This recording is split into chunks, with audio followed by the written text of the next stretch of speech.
विश्व भारती से लोकेश व्यास। आवाज़ की दुनिया के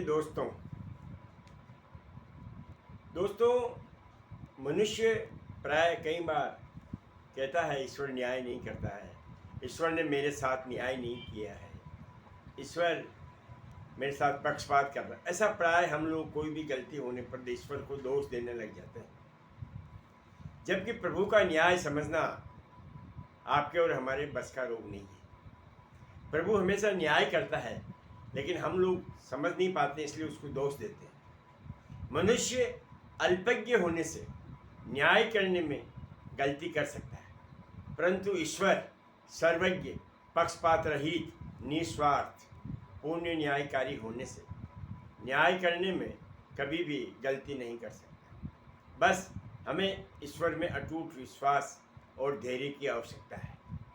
यदि हमको संसार में न्याय नहीं मिल पाता है, तो हमें ईश्वर के न्याय पर विश्वास करना चाहिए। ईश्वर के दरबार में देर भले ही हो सकती है, पर अंधेर नहीं होती, ऐसा हमारा आपका सबका विश्वास होना चाहिए। दोस्तों, मैं आपको ऐसी एक घटना सुनाना चाहता हूँ, एक कहानी सुनाना चाहता हूँ। उससे आपको और हमको सबको ईश्वर के न्याय पर विश्वास बढ़ेगा। दोस्तों, एक बार यमराज ने एक देवदूत को नीचे जाइए और पृथ्वी से ये जो औरत है उसका प्राण लेके आइए। देवदूत ने यमराज की आज्ञा मानते हुए नीचे पृथ्वी पर उस औरत का प्राण लेने के लिए नीचे गया।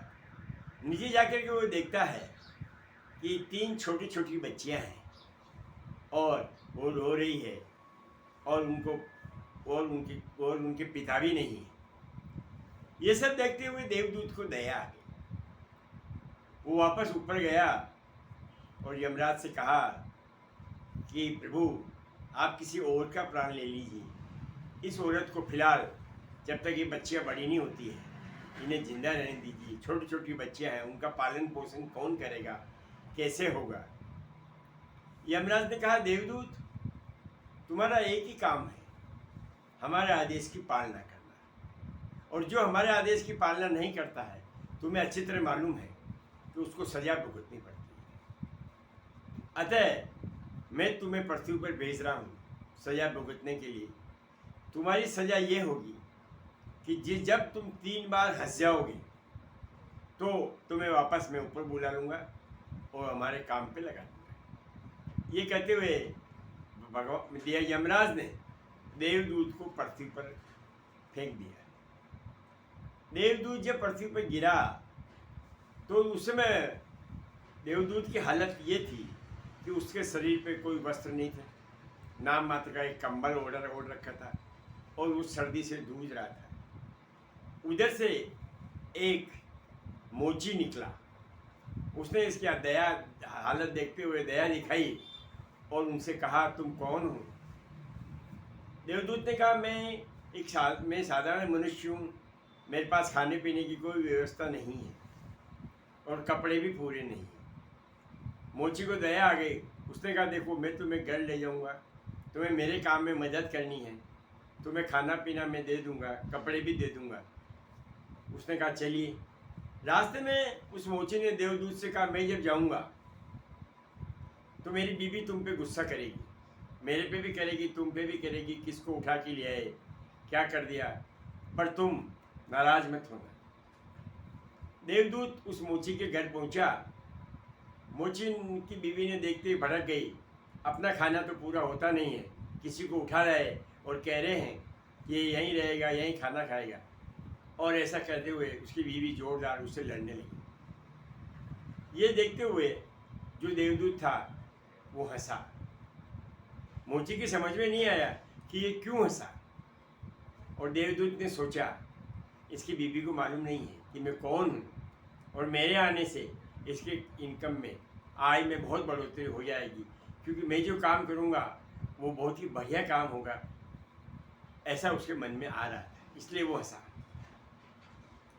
दोस्तों, थोड़े दिनों बाद उस मोची की प्रसिद्धि पूरे आसपास के एरिया में बहुत फैल गई कि ये बहुत ही अच्छे जूते बनाता है।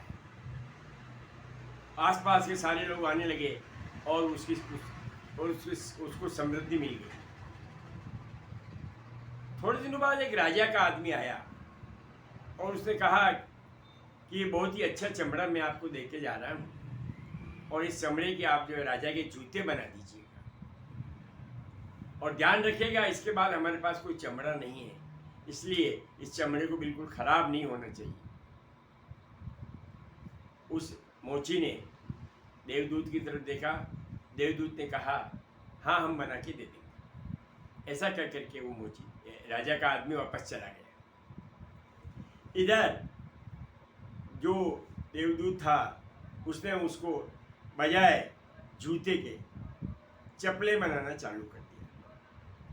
ये देख के चप्पल बना दी और ये देख करके वो जो मोची था वो भड़क गया कि अब अपन को बहुत बड़ी सज़ा मिलेगी, क्योंकि राजा के जूते की जगह अपन ने चप्पल बना दी है, इसलिए अपन को सज़ा के लिए तैयार। और उस पर बहुत गुस्सा किया और उसको लकड़ी से पीटने भी लगा देवदूत। लेकिन आश्चर्य देखिए आप, प्रभु का न्याय देखिए कि वहाँ के राजा के एक राजा का एक सिस्टम था कि जब कोई राजा वहाँ मर जाता है तो उसको चप्पल पहना करके और शमशान घाट ले जाया जाता है। और इधर से वो राजा मर गया और जो आदमी राजा का आया था जूते देने, वो दौड़ा आ रहा था कि अगर आपने जूते नहीं बनाए हो तो तुरंत चप्पल बना दीजिए, क्योंकि राजा जी मर गए हैं। अच्छा चप्पल पहना करके हमको शमशान घाट उनको लेके जाना है। ये कहते हुए उस मोची ने देवदूत की तरफ देखा। देवदूत ने तुरंत चप्पल जो बनी हुई थी राजा के आदमी को दे दी। राजा का आदमी चप्पल लेके चला गया और वो देवदूत उन्हें हंसा। ये दूसरी हंसी थी। मोची इस चीज़ को नहीं समझ पाया। थोड़े दिनों बाद क्या होता है कि एक अमीर महिला 3 बच्चियों के साथ उनकी दुकान पर 3 बच्चियों के लिए चप्पल बनवाने के लिए आती है। उन तीनों बच्चियों को देख करके ये देवदूत पहचान जाता है कि ये तो तीनों वही बच्चियां हैं जिसकी माँ का प्राण लेने के लिए मैं गया था और जिसकी सज़ा मैं आज भुगत रहा हूँ। तो देवदूत ने उस अमीर महिला से पूछा कि ये तीनों बच्चियां क्या आपकी हैं? अमीर महिला ने कहा नहीं, ये मेरी नहीं है। मेरे पड़ोस में एक महिला रहती थी जो उन बच्चियों को बचपन में ही छोड़ के मर गई और ये तीनों बच्चियां अनाथ हो गई। मेरे को इन पर दया आई। मेरे कोई बच्चा बच्ची नहीं था, ये मैंने तीनों बच्चियों को पाल लिया और अब तीनों बच्चियों की मेरे को शादी करनी है, इसलिए मैं इनके लिए चप्पल बनवाने आई हूँ। देवदूत ने प्रभु को धन्यवाद दिया।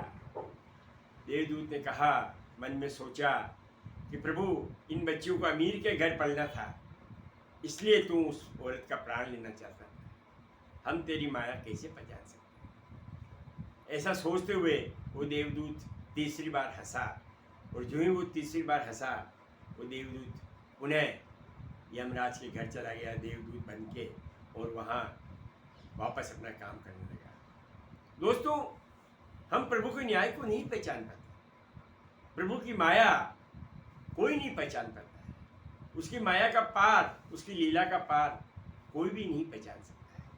हम केवल अपने स्वार्थ के लिए क्षणिक भावावेश, जज्बात या अपने काम के लिए प्रभु को तुरंत दोष दे देते हैं कि प्रभु तूने न्याय नहीं किया, मैंने अच्छा काम किया था फिर भी तूने मेरे साथ ऐसा किया। ऐसा प्राय सुनने को मिलता रहता है। दोस्तों, इस कहानी का सार यही है कि हमें प्रभु के न्याय पे विश्वास करना चाहिए। राज प्रभु के दरबार में देर हो सकती है, अंधेर नहीं।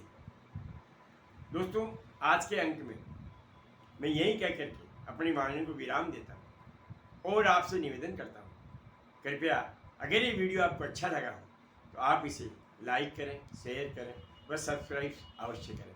जय श्री राम।